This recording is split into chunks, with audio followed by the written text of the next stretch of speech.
The Crossing, the Ghost Children of San Antonio true story. A tragedy that echoes through time. A warning whispered in the dark. South of San Antonio, Texas, where old roads twist through quiet neighborhoods and brushland, there lies an unassuming railroad crossing, quiet, forgotten by most. But for those who know what happened, that is a sacred place. A cursed place. A haunted place. The story passed from one mouth to another, spreading like wildfire over decades. But it didn't start as a ghost story. It started as a tragedy. The day it happened, it was an ordinary morning sometime in the 1930s or 1940 seconds. Some say 1938, others say 1946. No one knows for sure anymore. What we do know is this. A school bus was carrying a group of children to class, laughing, chatting, eating toast packed in wax paper. The sun was just beginning to rise when the bus approached a railroad crossing. There were no flashing lights then, no barriers, just a stop sign, and the trust of routine.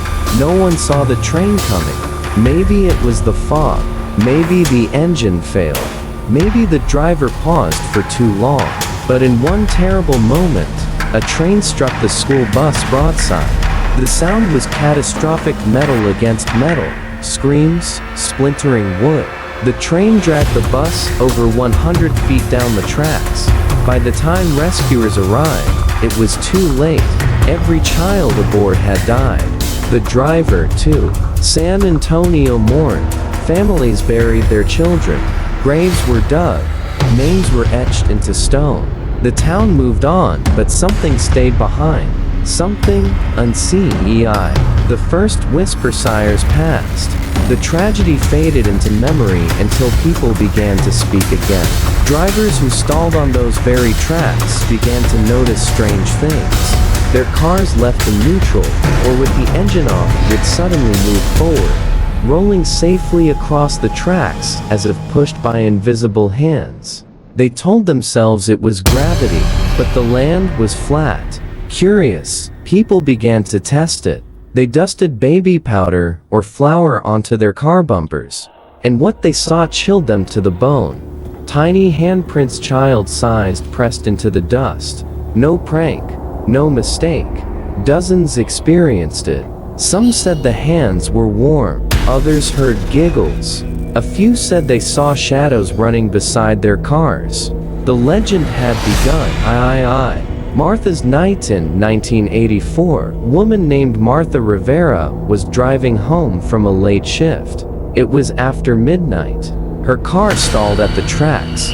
She tried the ignition once, twice, nothing.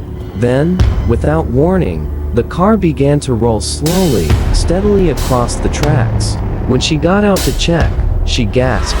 In the dew and dust on the trunk were 10 small handprints, some smudged, some perfect. No children. No explanation.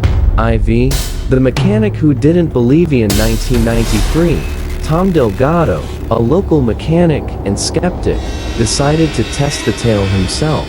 He parked his truck at the crossing, turned it off, set the brake. He sprinkled talcum powder across the bumper, confident it would prove nothing. But 5 minutes later, the truck moved on its own. And when Tom checked the back, handprints everywhere. He never spoke ill of the story again. The sounds. In the night, others began to report sounds. Laughter in the wind. A bell ringing where no school stood. Whispers in the back seat. The far-off sound of a train that never comes. At night, some say they see figures, small silhouettes standing silently at the tracks, watching. Radios flicker, batteries die, cars stall for no reason, and sometimes people hear the crying. A warning from the beyond that everyone believes these children are malevolent. Some believe they're trying to help, that their spirits remain to protect others, to save them from the same fate, to make sure no one else dies like they did. Even in death, they are children, and children know how to care. 7. The anniversarials say the events intensify around October 15th. believed to be the date of the tragedy. On that day, the whispers become clearer, the laughter louder, the hands more eager. People leave toys and candy at the tracks. Others pray. Some bring cameras. Most leave with stories they'll never forget. The crossing today. The crossing still exists, hidden among newer roads.